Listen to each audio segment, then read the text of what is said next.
Selanjutnya, kita akan menentukan nilai skala terkecil pada mikrometer skrup. Nah, sama seperti pada jangka sorong, skala utama sama dengan batas ukur dibagi jumlah skala.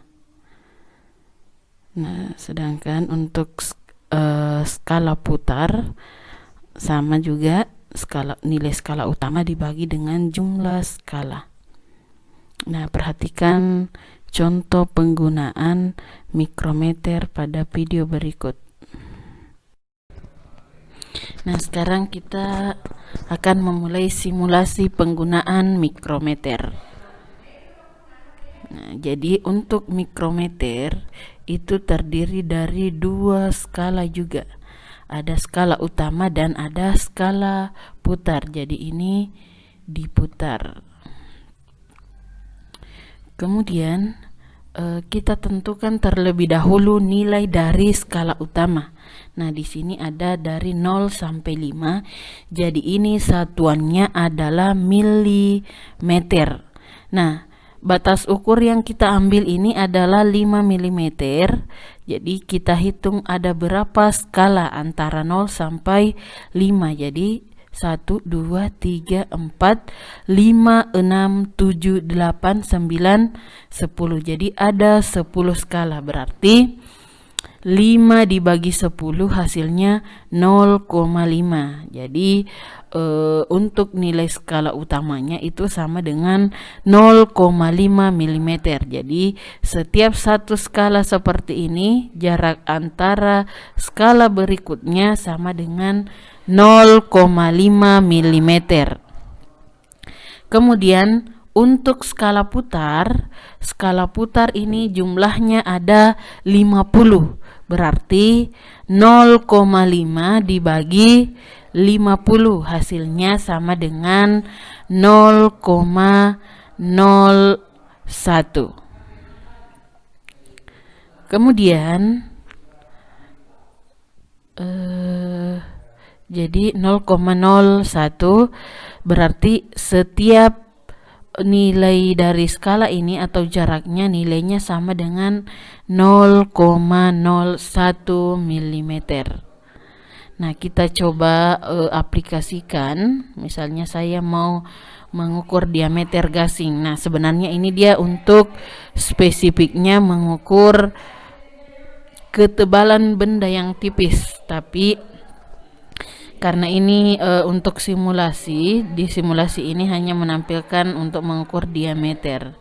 Nah, untuk menggunakan pengukuran ini, maka kita perlu memutar bagian poros penggeraknya ini. Jadi seperti ini sampai terdengar bunyi klik. Nah, terdengar bunyi klik berarti ini sudah pas, maka ini dikunci.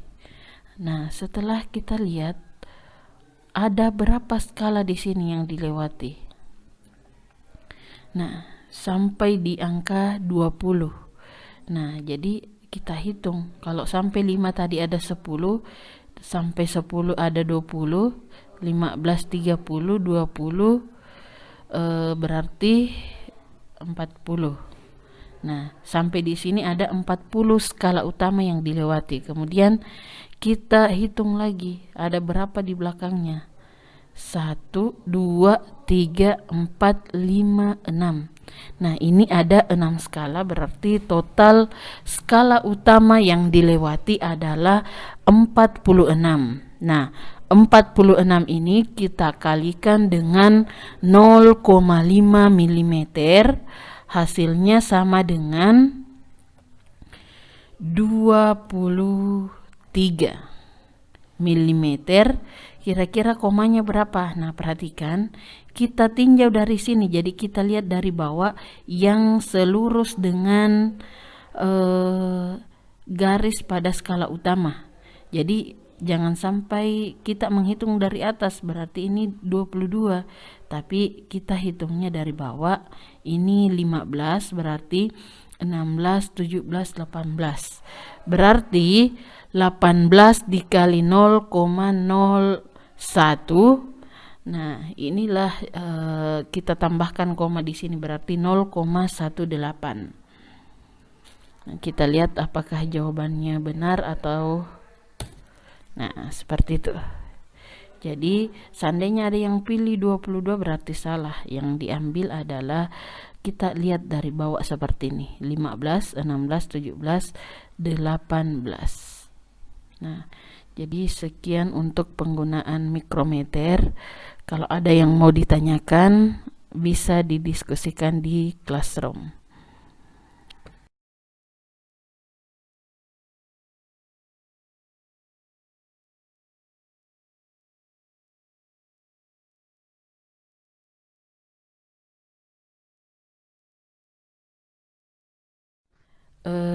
Selanjutnya kita lihat penentuan nilai skala terkecil.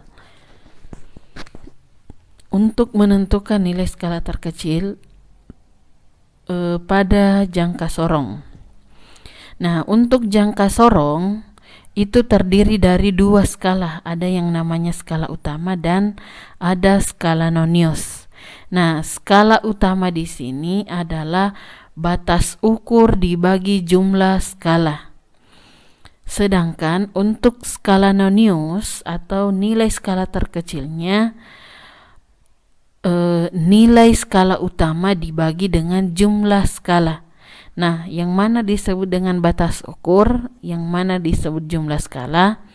Nah, perhatikan animasi berikut. Ini adalah salah satu contoh jangka sorong secara virtual.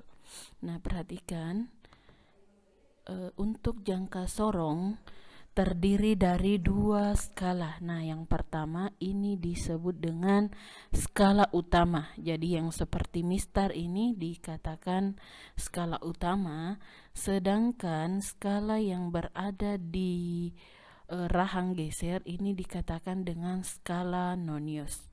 Nah, terlebih dahulu kita harus menentukan kira-kira berapa nilai skala terkecilnya. Nah, seperti pada materi tadi bahwa untuk menentukan nilai skala utama maka kita lihat batas ukur dibagi dengan jumlah skala. Jadi misalnya ini kita ambil batas ukur dari 0 sampai 1. Nah, ini dari 0 sampai 1. Antara 0 sampai 1 ada berapa skalanya di situ atau garisnya. Kita hitung. 1, 2, 3, 4, 5, 6, 7, 8, 9, 10. Nah, ada 10 garis berarti 1 cm dibagi dengan 10 sama dengan 0,1 cm atau dalam hal ini 1 mm. Kemudian karena nilai skala utamanya 1 mm, maka kita bisa tentukan berapa nilai skala terkecilnya. Nah, jadi nilai skala utama dibagi dengan jumlah skala nonius. Kita hitung ada berapa skala yang ada pada skala noniusnya ini. 1, 2, 3, 4, 5, 6, 7, 8, 9, 10. Nah, ada 10 berarti 1 mm dibagi 10 nilainya 0,1 mm. Jadi setiap satu garis ini nilainya 0,1 mm. Nah, setelah kita menentukan nilai skala terkecilnya, bagaimana kira-kira caranya untuk menentukan hasil pengukuran? Nah, untuk hasil pengukuran pada nilai skala nonius, pada nilai skala utama, kita lihat ada berapa angka yang dilewati oleh angka 0 atau ada berapa skala yang dilewati oleh angka 0 pada skala nonius. Jadi ini kan tadi kalau kita lihat di sini berarti ini adalah angka 0. Nah, ada berapa skala yang dilewati oleh angka 0 pada skala nonius. Jadi kita bisa hitung 1, 2, 3. Ada 3 skala. Berarti 3 dikali berapa tadi ini? Nilainya 1 mili 1 skala, berarti 3 kali 1 mm hasilnya sama dengan 3 mm. Kemudian kita lihat garis yang mana kira-kira paling berimpit di sini antara skala utama dan skala nonius. Nah, yang mana kira-kira paling lurus? Nah, kayaknya ini. Ini yang paling lurus. Kira-kira garis keberapa? Kita hitung 1, 2, 3, 4, 5, 6. Nah, ini garis ke-6, berarti 6 dikali berapa tadi nilainya skala nonius? 0,1 mm. Jadi 6 kali 0,1 mm hasilnya 0,6. Jadi 3 ditambah 0,6 hasilnya 3,6. Kita coba lihat berapa hasilnya. Ya, jadi hasil pengukurannya adalah 3,6 mm. Nah, kita lihat lagi satu contoh. Nah, perhatikan. Nah, ini dia melewati angka 4. Berarti kalau sampai di 4 tadi, kan setiap nomornya itu nilai skalanya ada, jumlah skalanya ada 10, berarti sampai di sini ada 40. Nah, kita bisa lihat skala yang besar ini. Kemudian ke sini 4, berarti kita lihat lagi angka nolnya pada skala nonius melewati garis keberapa? 1, 2, berarti 42, nah 42, berapa? Yang mana garis paling lurus di sini? Kalau kita perhatikan, nah garis yang lurus yang ini ya, ini garis keberapa? Garis ke 1 atau garis pertama. Nah, berarti 1 dikali 0,1 hasilnya 0,1 ditambah 42 hasilnya 42,1 mm.